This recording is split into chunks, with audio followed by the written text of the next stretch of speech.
When Yahweh was about to take Elijah up by a whirlwind into heaven, Elijah went with Elisha from Gilgal. Elijah said to Elisha, "Please wait here, for Yahweh has sent me as far as Bethel." Elisha said, "As Yahweh lives, and as your soul lives, I will not leave you." So they went down to Bethel. The sons of the prophets who were at Bethel came out to Elisha and said to him, "Do you know that Yahweh will take away your master from over you today?" He said, "Yes, I know it. Hold your peace." Elijah said to him, "Elisha, please wait here, for Yahweh has sent me to Jericho." He said, "As Yahweh lives, and as your soul lives, I will not leave you." So they came to Jericho. The sons of the prophets who were at Jericho came near to Elisha and said to him, "Do you know that Yahweh will take away your master from over you today?" He answered, "Yes, I know it. Hold your peace." Elijah said to him, "Please wait here, for Yahweh has sent me to the Jordan." He said, "As Yahweh lives, and as your soul lives, I will not leave you." Then they both went on. 50 men of the sons of the prophets went and stood opposite them at a distance, and they both stood by the Jordan. Elijah took his mantle and rolled it up and struck the waters, and they were divided here and there, so that they both went over on dry ground. When they had gone over, Elijah said to Elisha, "Ask what I shall do for you before I am taken from you." Elisha said, "Please let a double portion of your spirit be on me." He said, "You have asked a hard thing. If you see me when I am taken from you, it will be so for you, but if not, it will not be so." As they continued on and talked, behold, a chariot of fire and horses of fire separated them.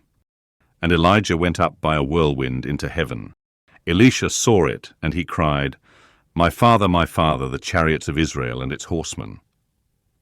He saw him no more. Then he took hold of his own clothes and tore them in 2 pieces. He also took up Elijah's mantle that fell from him, and went back and stood by the bank of the Jordan. He took Elijah's mantle that fell from him, and struck the waters, and said, "Where is Yahweh, the God of Elijah?" When he also had struck the waters, they were divided apart, and Elisha went over. When the sons of the prophets who were at Jericho facing him saw him, they said, "The spirit of Elijah rests on Elisha." They came to meet him, and bowed themselves to the ground before him. They said to him, "See now, there are with your servants 50 strong men. Please let them go and seek your master. Perhaps Yahweh's spirit has taken him up, and put him on some mountain or into some valley." He said, "Don't send them." When they urged him until he was ashamed, he said, "Send them." Therefore they sent 50 men, and they searched for 3 days, but didn't find him.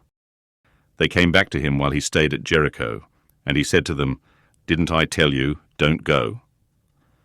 The men of the city said to Elisha, "Behold, please, the situation of this city is pleasant, as my lord sees, but the water is bad, and the land is barren." He said, "Bring me a new jar and put salt in it." Then they brought it to him. He went out to the spring of the waters and threw salt into it and said, "Yahweh says, I have healed these waters. There shall not be from there any more death or barren wasteland." So the waters were healed to this day, according to Elisha's word which he spoke. He went up from there to Bethel.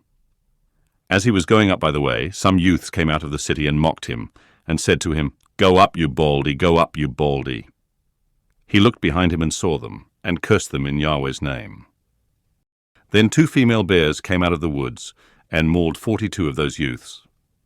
He went from there to Mount Carmel, and from there he returned to Samaria.